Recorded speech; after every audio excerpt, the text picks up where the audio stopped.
Hello, friends. Thank you for joining me. So today I'm going to be going through my personal favorite parts of the 1985 General Tax Guide for residents of New Brunswick, Canada. So just a brief note before we get started. Just want to clarify and be fully transparent. This is just my personal favorite parts of this tax guide. And so I may not hit on all of them. And if you think that there's some of yours if you have any favorites, I'd love to hear from you in the comments below. But yes, this is just my personal favorite parts of this tax guide. Okay, so with that, I'm gonna first start. So my first part that I like about this, just the first thing you notice is obviously the large 1985 in the front there, and I like that bold title. It's bold and it stands out and it catches your eye, but it's not threatening, it's not menacingly big. I think that is important as sort of an introduction to uh, your experience here with this tax guide. So 10 out of 10, I love that. I think it's great. The newer versions don't have that, which is a little disappointing, honestly. But fortunately, we can look back at the older ones to get that experience. Okay, so moving down here, the next thing I want to look at is this graphic here. Now, at first, this may seem like just sort of a standard, silhouette graphic of some houses and whatnot. But if you look a little closer, you're going to notice something pretty interesting about this is that you've got three layers here. And if you look at the three layers, the top layer is like a downtown cityscape. You've got high-rise buildings, you've got little lights on in the windows there. It's a downtown, it's a city.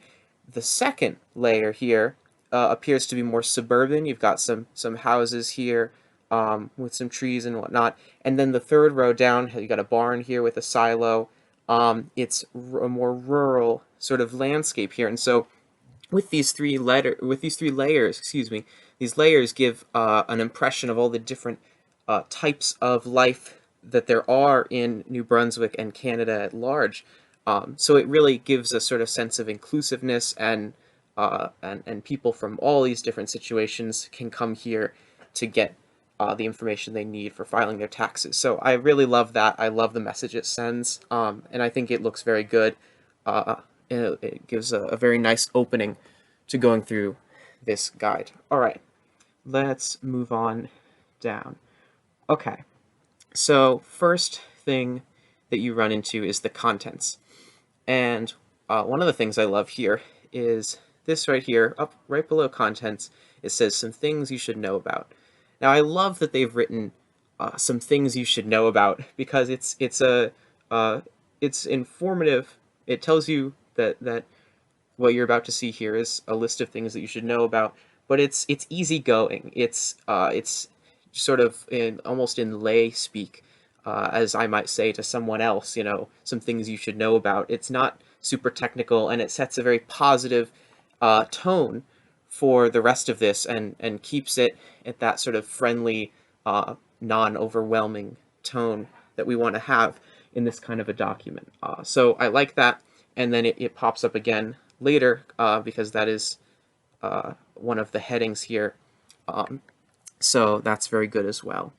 Oh yes, so under some things you should know about, actually it's under getting ready or completing your return. Here it is. So under completing your return, you've got this here that says the information in the 1985 tax guide is arranged in the same order as on the return. Each heading, for example, pension income, will be followed by general comments where applicable, then specific instructions for completing each line in this area. So that's basically talking about how this is laid out. So it's got the headings here and the grouping of each topic is the same organization as you're going to find on your actual return. And this is just a very smart layout to have because as you're reading through this, you're going to be getting familiar with what that layout will look like. So when you actually go to complete your return, it's not going to be so overwhelming. You're going to understand, you're going to remember where certain things are on the page, and it's going to have that familiarity, which will help whenever it comes time to do that. So I like that layout. I think it's very helpful for when you actually our filing. Okay, so the last thing I wanted to look at, my last favorite part, is under, it's under employment income for T4 slips. Where did that end up? Okay, here it is. So employment income for T1 slips here, and we've got this paragraph here, but in the middle of it here, we've got this all, this right here, this letter, or this word, all, that's in bold. And if you look around, you'll notice it's the only word that's in bold in that whole paragraph. And I just really like this. I'm a big fan of sort of random, uh, bold or capitalized words in sentences. I just think it makes it really spicy and gives it an element of something fresh and unexpected, so you don't get bored reading through this document. And I think that that's important for how it gets perceived and how effective it is at conveying the information that it needs to do. Um, okay, so that's about it.